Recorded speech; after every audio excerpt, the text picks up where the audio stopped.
tonight is Mr. Tom Pegram Feb. And some of y'all might remember his daddy was an attorney, and he has, might know one of his younger brother, Lee Allen Pegram. And so he's very well acquainted here in Tippah County. And he's going to be talking about his ancestors and their involvement in the war. And this is about two of his ancestors. He wants these back. We're going to pass these around while he communicates. Is that yours down there? Tom Pegram III was born in Memphis, Tennessee, and grew up in Ripley. He's been a lifelong student of the Civil War. His large personal Civil War library includes first editions of Jefferson Davis' work, The Rise and Fall of the Confederate Government, and Jefferson Davis, ex-president of the Confederate States, a memoir by his wife. Tommy is a member of the Society of the Civil War Historians. He is a graduate of Ripley High School, the University of Mississippi, and what is now Mississippi College School of Law. He is an attorney, retired special agent of the FBI. Tommy and his wife Martha live in Memphis. I'd like everybody to give a warm welcome to Mr. Tom Pegram.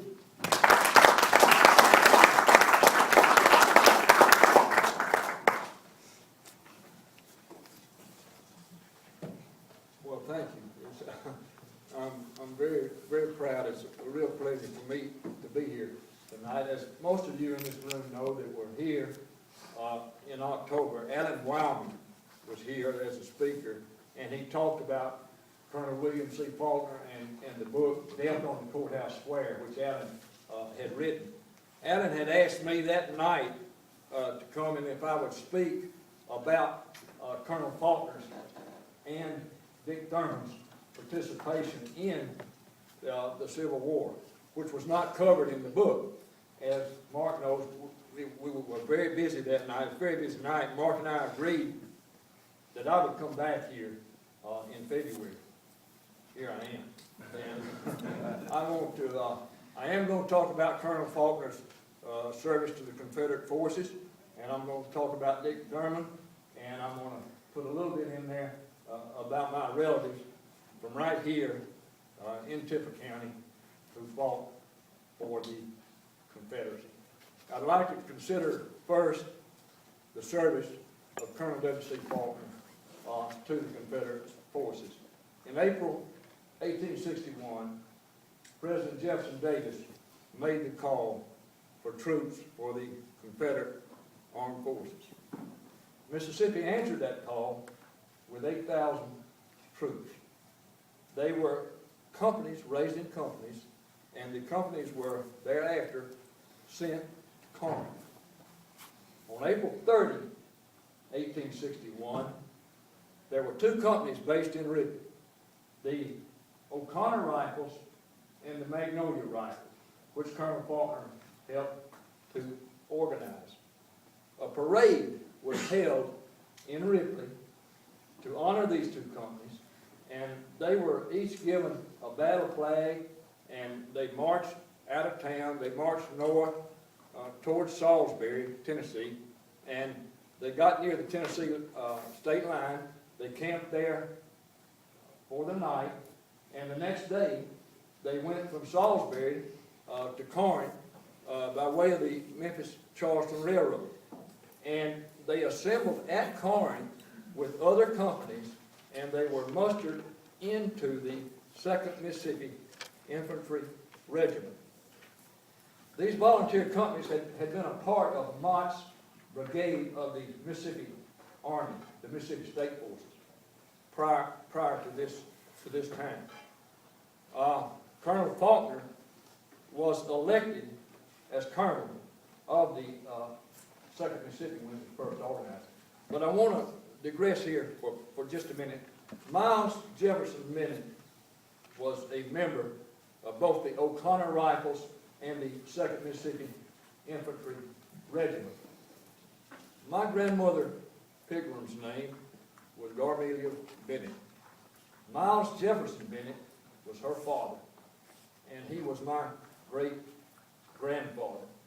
He enlisted in the Confederate forces when he was 21 years old and he was a farmer just out of Collegiate, about 3 miles out of Collegiate. The farm is still up there. My great-grandfather became first sergeant of the 2nd Mississippi Infantry Regiment. He was wounded on the first day at Gettysburg, July the 1st, 1863. He was in the hospital at Petersburg, Virginia.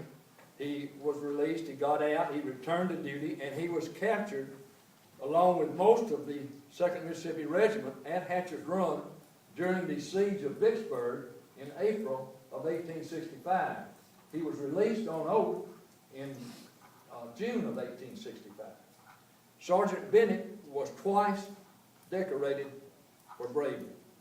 He received the Southern Cross, and he is on the Roll of Honor for the first day at Gettysburg, July the 1st, 1863. The major battles that he fought in were First Manassas, Seven Pines, Sharpsburg, Petersburg, and that was it. He died in 1911. He's buried up in the Ripley Cemetery, and he was buried in his Confederate uniform. But to get back to Faulkner, in May of 1861, the 2nd Mississippi, as most of you in this room know, was sent to Virginia. And on May 10th, the 2nd Mississippi, along with the 11th Mississippi and other regiments, were mustered into the Confederate service at Lynchburg, Virginia. It joined General Joseph B. Johnson's Army of the Shenandoah, and it was in the brigade of General Bernard E. Beatty. On May 21st, the 2nd Mississippi and the 11th Mississippi were at Harper's Ferry, Virginia. 2 days later, they had an inspection of these two regiments. They were inspected by a Colonel George Dease. Dease, in his report, said that one of these regiments was far, far superior, and he was talking about the 11th Mississippi, was far superior to Faulkner's regiment. He said that in his inspection, inspection report, stated Faulkner's regiment was badly clothed, very careless in the appointment of its maid. The officers were without military knowledge. The men were not military in appearance. They were poorly armed. They were careless in the maintenance of their military equipment. And the report said they just lacked every necessity. And they didn't come to Virginia prepared. It seems that Colonel Dease ignored the fact that they had been ordered almost immediately to Virginia. They didn't have time to prepare for drill or for anything else. But he ignored that in his report. Nevertheless, it seems very likely that this report, this inspection report, is what led Faulkner to become a very strict and a very stern disciplinarian of the 2nd Mississippi. That was one of the factors that cost him the position of colonel later on, as you will see. On July 15th, 1861, 2 months after this inspection report came out, changes had taken place in the 2nd Mississippi. A description of Colonel Faulkner was dispatched to the Memphis Appeal. And basically it stated that Faulkner was one of the most distinguished volunteer officers and had his regiment in the most perfect drill. The dispatch also indicated that Faulkner had turned down a brigadier generalship because he did not want to be separated from his regiment. On July 18, 1861, General Joseph B. Johnson was sent from the Shenandoah Valley to Manassas to reinforce General Beauregard at the first battle of Manassas. Among the units that were supplied and sent to Manassas were the 2nd Mississippi, of course, which was Colonel Faulkner's regiment, and Colonel Faulkner and the 2nd Mississippi, they distinguished themselves in that battle. I'll tell you about it. But in the interest of time, there's no reason for me to sit here and give you a detailed description of the First Battle of Manassas. But what I do want to tell you, and most of you in this room know who Old Lord Varian, Augustus L.P. Varian, most of you, I'm sure, know of him. He was known as Old Lord. He was in the 2nd Mississippi, and he kept a diary or a journal of events, of everything that went on in the 2nd Mississippi during the time he was in the war. He was a sergeant. He was first sergeant. And that diary was known as Old Lord's War Journal. That gives an eyewitness account of what took place at the First Battle of Manassas. I can't add anything to that because he got an eyewitness, and it puts you right there. I'm going to read you that part of the journal and tell you what Old Lord had to say. And this is coming from Old Lord Varian, first sergeant in the 2nd Mississippi, who was from right here in Ripley.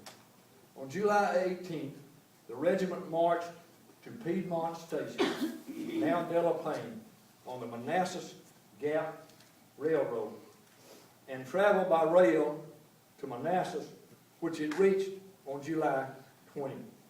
It took position about 2 miles northeast of Manassas, guarding the fords at Bull Run. When the Federal attack developed on the morning of the 21st, the regiment, with General Bernard B's brigade, moved northward, and with the small brigade of General N.G.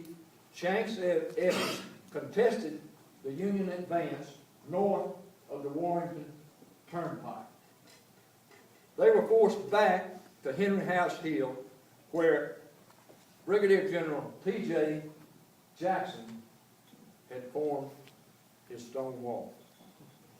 And they rallied behind Jackson, and then they formed on his right and left, and on the right of Jeb Stuart's cavalry.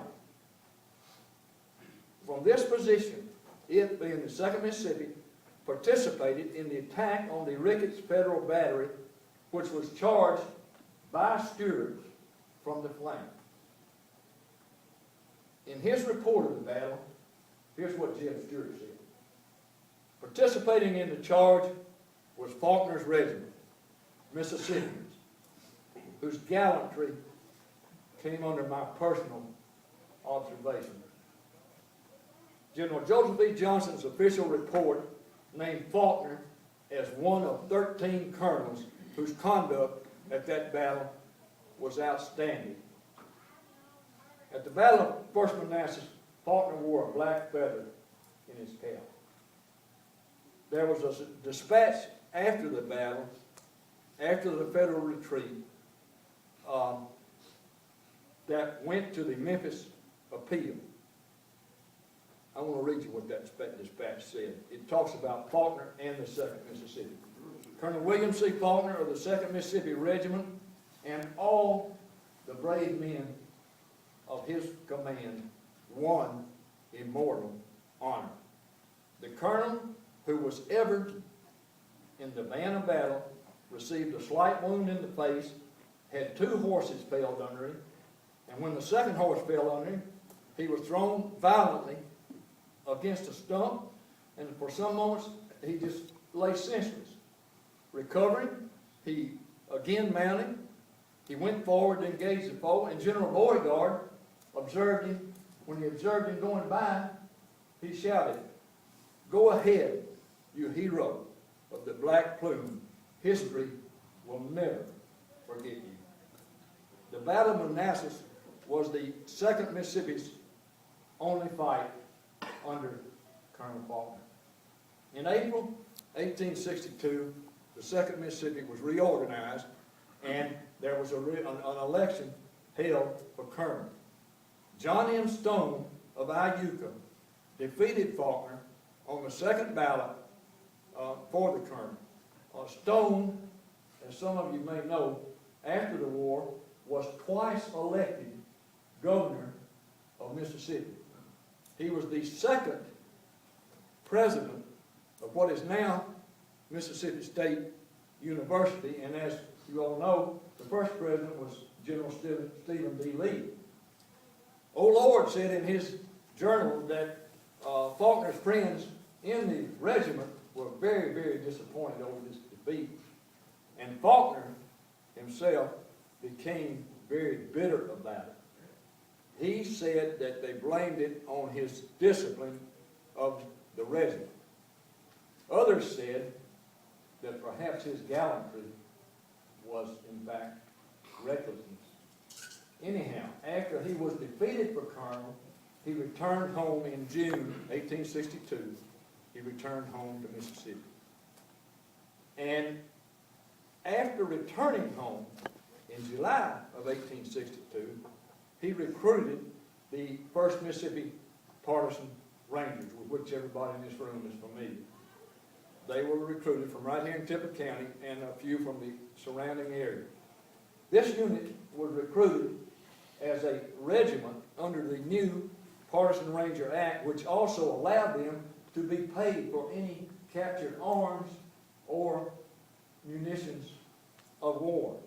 The act did not define the term Partisan Ranger, but Faulkner's recruits were apparently to be used to harass the enemy and to use the enemy as a source of supply. By July 28, 1862, the Rangers numbered about 600 men. They gathered here in Ripley on that date in order to be mustered into the service. Union General Phil Sheridan had a camp or an outpost up at Rye-Ensign. He learned of the fact of this meeting of the 2nd Mississippi. So he sent units to Ripley and to the Ellis Farm west of Ripley, where the Rangers' camp was, in order to break up the Rangers. But somebody warned the Rangers about an hour ahead of time. So they had time to, they escaped, and they escaped towards Salem, and the regiment, the Rangers, remained intact, and they were mustered into the Army, the Confederate Army, on August 1st, 1861, which you'll see in a minute was an unfortunate date for them. Unknown to Faulkner, on July 31st, 1861, one day before the Rangers were mustered in, the War Department specified that men under 35 who were organized in such groups as the Rangers could be conscripted into the regular Confederate Army. So they changed the law.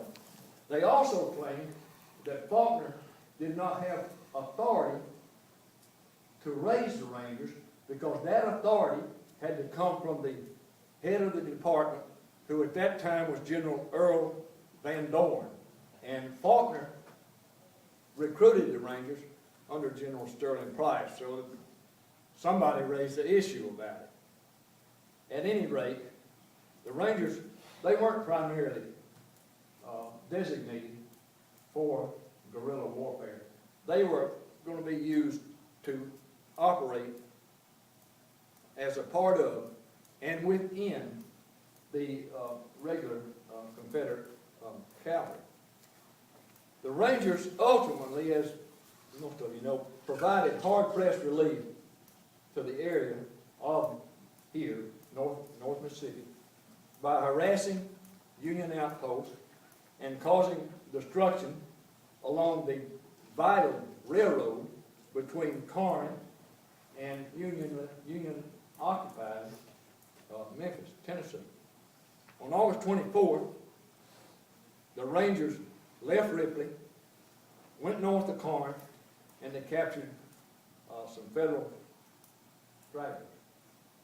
On the 26th, Faulkner, with one regiment, made a surprise raid on Union General Phil Sheridan's outpost at Rye-Ensign. Now, Sheridan had 3 regiments, at this outpost, 3 veteran regiments. The Rangers made a charge into town. The Union troops pursued them, and they drove the Rangers back. And the Rangers held for a while, but under fire they broke and they fled. And the Union troops were in pursuit. They came back towards Ripley. They got within 5 miles of Ripley, and the Union horses broke. So that's as far as the Union Army got with the pursuit. That wasn't a big battle. There was no one killed on either side, but I've seen reports, a report that Colonel Faulkner stated that he had done some damage to the Union troops, to sheriff's troops, with that raid. On August 30th, the Rangers, this is 1862, they reported to General Sterling Price, who was on his way to Iuka and who occupied the town of Iuka. The Rangers were ordered to an outpost southwest of Iuka, known as Peyton's Mill. And that was an outpost to the main army at Iuka.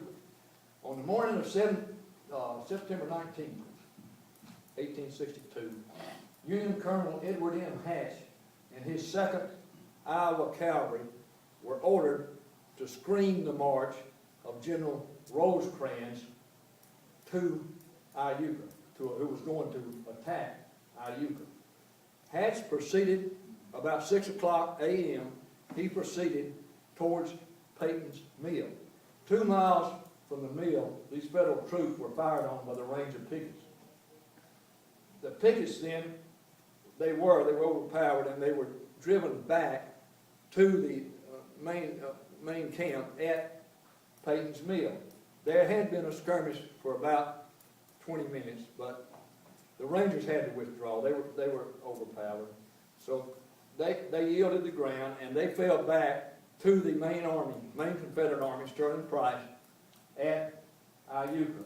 This was not unusual, as many of you know. Throughout the war, picket outposts were driven back into the main army. So that really wasn't a big deal and had no overall effect on anything that was going on around Corinth. But Iuka. In the afternoon that same day, General Price was attacked at Iuka. And after a bloody and indecisive battle, and in order to not be surrounded and have his army completely destroyed, Price withdrew from Iuka by way of Bay Springs and Baldwin. He withdrew back to Ripley. There is no record of the Rangers part of this, but they would have been a part of the Confederate withdrawal from Iuka back to ultimately to Ripley. After the Battle of Iuka, the Confederate armies, the 2 Confederate armies, under Price and Van Dorn, were combined into one unit. And that unit was known as the Army of West Tennessee, with General Van Dorn in command. On September 28th, these 2 armies gathered in Ripley, and they gathered in order to make the attack on Corinth. On September 29th, General Lovell's division of Van Dorn's troops left Ripley, headed for Corinth, and the next day, on September 30th, General Price's troops left, headed for Corinth. On October 2nd, while Van Dorn and Price were headed for their attack on Corinth, the Rangers were sent to destroy the Mobile and Ohio Railroad and to cut telegraph lines for communications. Upon arrival at Rangers Crossing, they began their destruction. They left. The Union 17th Wisconsin and the 18th Missouri Union infantry units arrived, and the Rangers left. but still, they were effective. They destroyed part of the railroad, and they cut telegraph lines. This disrupted communications between General Grant and General Rosecrans, and it delayed direct communications by 7 or 8 hours. They had to go after that. The Union Army had to go by courier from Corinth to Farmington to Bethel, Tennessee. And in addition to that, the reinforcements to the Union troops at Corinth from Jackson, Tennessee were delayed. And that delay is probably one of the reasons that Rosecrans failed to promptly pursue Van Dorn when Van Dorn retreated from Corinth. And of course, as you know, Van Dorn retreated through Ripley and ultimately went to Holly Springs. But the Rangers they assisted, there's no record of it, but they would have assisted in covering this withdrawal by Van Dorn, ultimately to Holly Springs. By mid-November 1862, the Rangers were back home. On November 15th of 1862, the Confederate conscription officers, this is Confederate, conscription officers raided the Rangers in Ripley and attempted to arrest all non-exempt men and conscript them and place them in other units or other organizations. All they did as a result of that was to break up what was a satisfactory unit. They broke up the Ranger unit. However, Faulkner, with about 200 of his men, they scattered to Holly Springs. Others went into the Hatchie Hills and other places of hiding, and where they remained during the winter of 1862 and 1863. Before March 1863, Faulkner used his influence with the Secretary of War to reorganize the Rangers. And this time he organized them as a regular Confederate cavalry unit to include such conscripts as had been with the unit at the time that it was first organized. On March 17, 1863, there was an agreement between the commander of the Department of Mississippi, General John C. Pemberton, and the governor of Mississippi, Pettus, that the conscription officers would stay out of the 10 counties, in the 10 northernmost counties in Mississippi. It agreed that only the governor could conscript for the state forces. In mid-March, Faulkner was ordered to report to General James R. Chalmers of the newly created 5th Military District of Mississippi, which covered the northern counties. Chalmers was headquartered at Panola, which is now, is near what is now Batesville. And as I say, it covered the 10 northern counties. Faulkner resented having to report to Chalmers. He felt like he was senior to Chalmers. Chalmers was a brigadier general. He was not.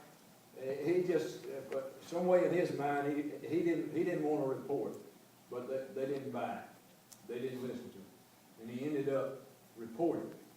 When he did, Chalmers made him gave him a brigade, a small brigade, bigger than a regiment, in order to placate him, really. This brigade was headquartered at Coldwater.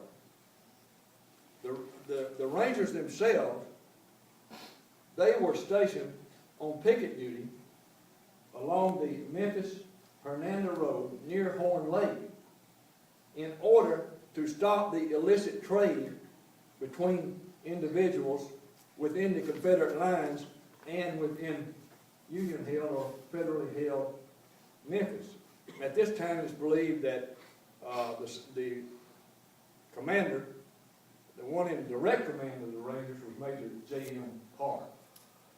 On April the 8th, the Union commander in Memphis sent a detachment out to see what was going on in what was federally held northwest Mississippi. He went down, he left Memphis into North Mississippi, and he was opposed by Faulkner's brigade, including the Rangers.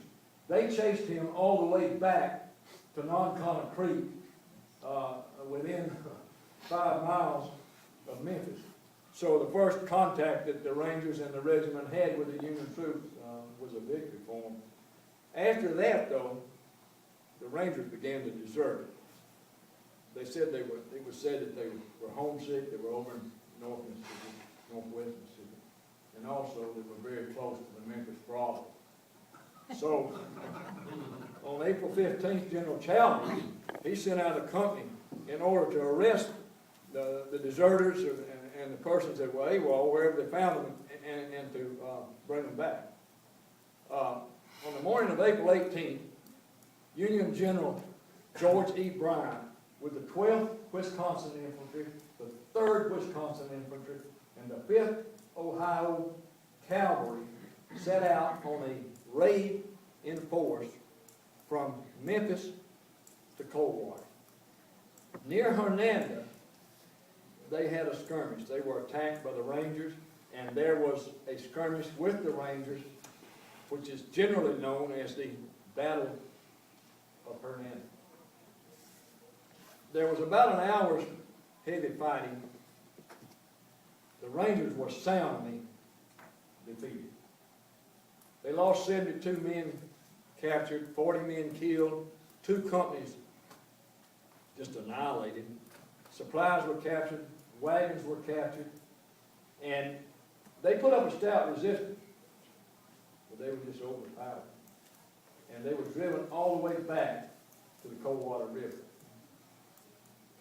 The desertions that I told you about, prior to the engagement of Hernando, seemed to indicate that Faulkner was not in command, direct command of the Rangers at this time. Faulkner kept everyone in line. There wouldn't have been desertions like that under him. Major Park, his second in command, was a very brave man, very brave commander, but he was not a disciplinarian. So it is felt that Park was in command. Faulkner made no report. He didn't report the battle of Hernando. General Chalmers did report it, but all he reported were the losses. He didn't give any description of anything else. But regardless of who was in direct command or who was at fault, the Battle of Hernando, or the engagement at Hernando, militarily crushed Faulkner so completely that he never recovered. The Rangers were scattered in small units all over, and on May 25th they had 3 companies at the Coldwater River.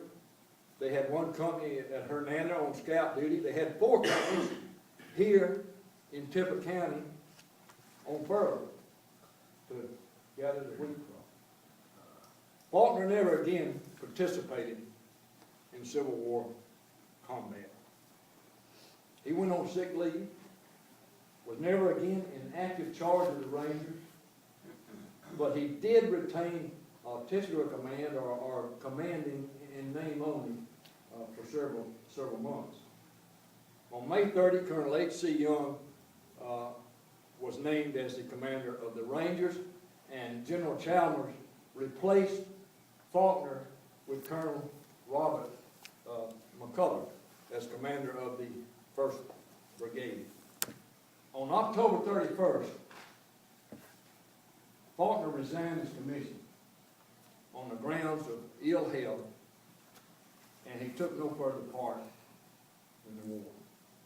General Chalmers' endorsement on Faulkner's resignation states, quote, "Respectfully forwarded and recommended. Colonel Faulkner has not been in command of his regiment since 14th last May." Faulkner's regimental surgeon and Ripley neighbor, William D. Carter, ascribed Faulkner's condition as indigestion and internal hemorrhoids. Apparently, Faulkner had ulcers. During his military service, Faulkner participated creditably in one victory that I told you about, the Battle of Manassas. After he got home, he performed satisfactorily around here, Rienzi, Iuka, and Corinth. But the fighting at Hernando was his first decisive defeat. Faulkner had a burning desire to be a brigadier general. And in 1862, 1863, and all the way back to 1861, he spent a large part of his time doing everything that he could to get this commission as a brigadier general. He contacted everybody to write letters for him. He did everything he could. But despite the fact he'd been commended by, as I said earlier, Jeb Stuart, Joseph E. Johnson, General Beauregard, and others in the Army, he never got the commission that he tried so hard to get. It seems like some dismay and sense that Faulkner indeed was rescued. Anyway, I'll say if we can get it. I hadn't said anything about Richard Thurman yet. Richard, or his war record. My grandfather, Judge Thomas E. Pegram, began to practice his law practice here in Ripley in 1905. His first client was Richard Thurman. Andrew Brown, in his book, talks about the fact, when he's talking about what Thurman paid for his defense in the shooting of Faulkner, he used the figure that my grandfather had given to Andrew Brown because he said this was of my grandfather's close association with Dick Thurman. Andrew Brown and my grandfather were also personal friends.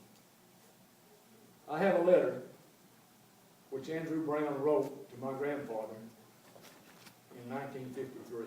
This was the year that Darrell and I graduated from high school. Seemed like a long time. The letter enclosed records from the National Archives in Washington, D.C. of Dick Thurman's Confederate service. It also includes an abstract from the National Archives of the war record of my grandfather's uncle, William G. Pegram, who was wounded at the Battle of Chickamauga while commanding the 34th Mississippi Infantry Regiment. Brown's letter itself is just one page, it's not a long letter. But I'm going to read you the letter because it tells you just about all that's known about Dick Thurman's war service. The letter goes, is Captain, United States Department of the Interior, Geological Survey, Washington 25, D.C., March 19th, 1953, Darrell. You remember that date. To Honorable Thomas E. Pegram, Ripley, Mississippi. Dear Judge, I enclose an abstract of the material at the National Archives regarding your Uncle William's war record. Due perhaps to the fact that he ran up against the military fetish of seniority and whipped it, there is more about him than most of the fellows in the 34th Mississippi. And his record is somewhat, to some extent, the record of that regiment. I also looked up Uncle Dick Thurman and found that after being a private in W.T. Strickland's company early in 1864, he was elected captain of Company E, Ashcraft's Battalion, sometimes known as the 3rd, early in May. He signed the muster roll as captain on July 18th. About that time, Ashcraft's Battalion was combined with Harris's Battalion to form the 11th Mississippi Cavalry, Ashcraft's Regiment. No muster rolls of Ashcraft Regiment have been preserved. So Uncle Dick's record stops there. Anyhow, he was a captain of cavalry in Confederate service, which was news to me. That's Andrew Brown. I hope you enjoyed Major Pigram's, W.G. Pigram's record, and I wish I could drop in to go in over some of the other old timers with you. Sincerely, Andrew. And that was Andrew Brown, my grandfather, in 1953. As I said, there was an abstract of the war record of W.G. Pegram of the 34th Mississippi attached to the letter, and there was a summary of the history of the 34th Mississippi written by Dunbar Rowland that was also attached to that letter.